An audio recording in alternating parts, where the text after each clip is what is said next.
Shalom, saat ini saya mau berbagi bagaimana kita bisa memaksimalkan audio atau suara yang dihasilkan ketika kita melakukan live streaming atau kita merekam lagu dan pujian kepada Tuhan atau mungkin kebenaran-kebenaran firman Tuhan yang kita share, kita bagi kepada jemaat-jemaat Tuhan yang ada. Saya lakukan ini karena saya sering melihat teman-teman melakukan live streaming dengan kualitas suara yang tidak maksimal atau rekaman-rekaman khotbah yang kurang jelas terdengar. Karena kebanyakan dari antara kita menggunakan gadget atau menggunakan handphone sebagai media untuk mengambil gambar atau video atau mungkin merekam secara langsung. Selain itu juga saya rindu membagikan ini karena tidak memerlukan biaya yang mahal atau tidak membutuhkan banyak pengeluaran ketika kita memaksimalkan audio yang kita hasilkan melalui streaming menggunakan HP secara maksimal. Kiranya ini menjadi berkat. Tuhan memberkati kita semua. Baik, hal pertama yang kita harus perhatikan adalah sound system. Sound system ini sebenarnya adalah pengganti mixer. Ya, seharusnya untuk menghasilkan kualitas suara yang baik live streaming kita maupun rekaman kita sebaiknya menggunakan mixer. Tetapi kalau kita punya portable atau sound system portable seperti ini sangat memudahkan untuk kita bisa mengoperasikannya. Karena di sound system portable ini kita sudah bisa menginput mikrofon, suara dari mic atau vokal maupun suara-suara dari musik baik gitar, bass, drum, keyboard dan sebagainya. Dan yang juga menjadi salah satu fitur yang baik untuk menggunakan sound system portable ini adalah kita bisa langsung memonitor suara yang dihasilkan atau suara yang kita rekam atau yang kita live streamingkan itu dengan satu alat ini, yaitu sound system portable ini. Nah, hal yang kedua yang kita harus perhatikan, karena di dalam sound system portable ini sudah ada fitur yang namanya recording atau rekaman. Nah, jalur rec out ini akan kita gunakan sebagai jalur untuk kita menuju kepada HP atau kepada gadget.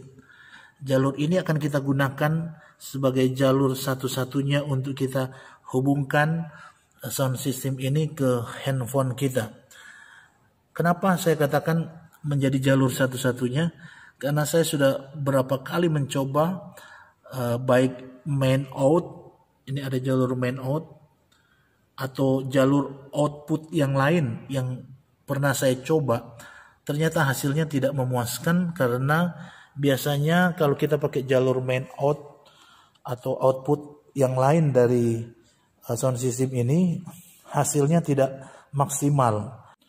Ketika signal yang masuk atau yang input ke sound ini terlalu besar, terlalu kuat, maka hasil yang dihasilkan melalui live streaming atau rekaman itu akan cempreng atau akan sember.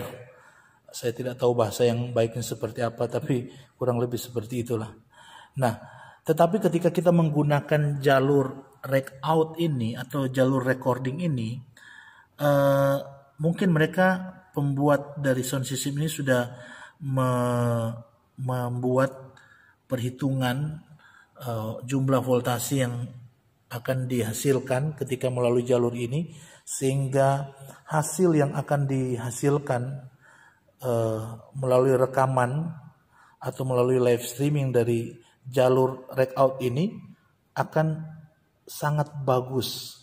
Nah, itu hal yang kita harus perhatikan karena ada banyak teman-teman juga yang pernah menggunakan sound system seperti ini, tetapi dia mengambil line atau mengambil jalur rec out atau main out.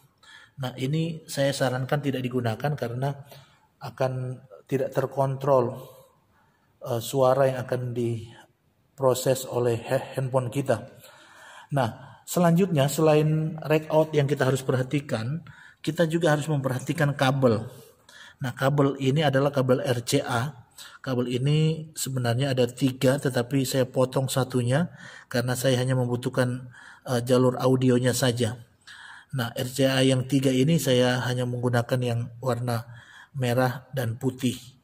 Yang kuningnya saya sudah potong karena saya tidak gunakan itu.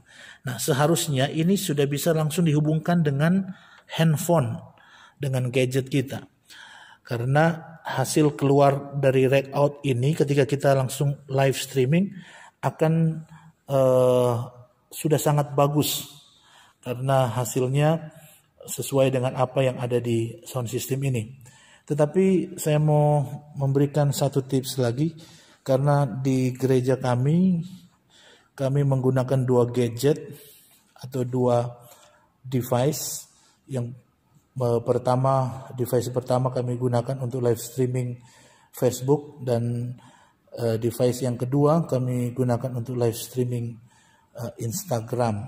Nah, saya membuat satu alat namanya splitter, sebenarnya sangat sederhana dan saya membuatnya tidak lebih dari 1 jam. Hanya saya membeli soket RCA audio sebanyak 3 biji, 3 piece. Satu piece-nya berharga 2.500, berarti cuma 7.500. Kemudian saya hubungkan karena jalur merah dan putih ini punya jalurnya masing-masing, dan merah dengan merah ini satu soket ini ada 2 kaki, dan kita hubungkan kaki-kakinya, yang plus dengan plus, yang minus dengan minus. Jadi 3 ini kita hubungkan menjadi 1. Demikian juga yang warna putih, putih dengan putih ini kita hubungkan bersama-sama juga dengan masing-masing kaki, yang kalau istilah elektroniknya disebut di paralel. Nah, kalau kita sudah paralel ini, output dari rack out tadi, dari sound system tadi, ini kabelnya kita hubungkan ke merah ke merah, putih ke putih begitu. Atau kalau ada merah ke merah dan hitam, itu tinggal warnanya bisa berbeda-beda. Kemudian untuk soket yang pertama atau untuk RCA yang pertama ini kita akan hubungkan melalui kabel, masih kabel RCA juga, ke device yang satu untuk kita live streaming ke Facebook. Nah, soket yang kedua ini kita hubungkan juga dengan kabel RCA untuk kita hubungkan ke live streaming Instagram. Nah, yang perlu diperhatikan di sini bahwa ujung dari kabel RCA ini adalah yang langsung dihubungkan ke handphone kita masing-masing.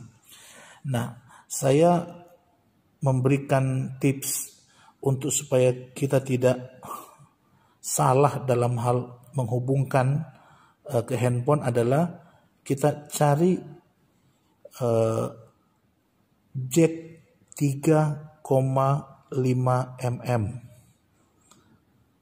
dengan 4 konduktor ya. Sebentar. Nah, ini sudah 4 konduktor. Sebab jack 3,5 mm ini yang masuk ke handphone kita masing-masing, seringkali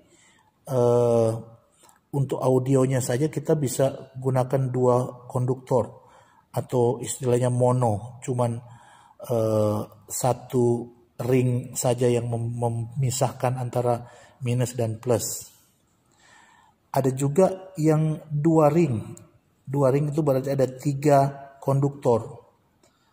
3 konduktor ini kita sering istilahkan stereo. Nah, itu juga tidak kompatibel buat kita menghasilkan audio yang baik. Tetapi kalau kita menggunakan 3 ring, istilahnya orang awam, 3 cincin ini untuk memisahkan keempat konduktor ini, baik stereo maupun satunya sebenarnya fungsinya buat mikrofon, tetapi Saya tidak tahu cara kerjanya seperti apa. Tetapi dengan menggunakan 4 konduktor ini atau dengan 3 ring pemisah ini, maka handphone kita akan merespon audio yang masuk melalui rack out tadi. Yang masuk melalui, kalau saya di sini ada splitter, kita katakanlah splitter. Dia akan merespon dengan baik sehingga audio yang dihasilkan oleh live streaming kita atau rekaman kita itu akan sangat jernih dan sangat berkualitas baik. Nah, ini yang seringkali orang tidak bisa melakukan dengan baik, rekaman dengan baik dengan kualitas yang bersih, karena seringkali terkendala di hal ini. Jadi dia tidak menggunakan 4 konduktor ketika jack itu harus dicolokkan ke handphone. Saya yakin kalau kita melakukan tips saya yang saya baru jelaskan ini, maka saya pastikan kualitas suara dari rekaman kita atau kualitas suara dari live streaming kita akan semakin bagus, dan tentunya itu memuliakan nama Tuhan. Kita bisa memberikan yang terbaik dalam pelayanan. Jemaat juga yang mendengarkan tentu akan lebih jelas. Saya kira itu saja yang menjadi tips dari saya untuk bagaimana kita menghasilkan kualitas suara yang baik ketika kita live streaming atau kita merekam suara tanpa harus mengeluarkan biaya atau membeli alat-alat recording yang mungkin cukup mahal. Terima kasih, Tuhan memberkati kita semua.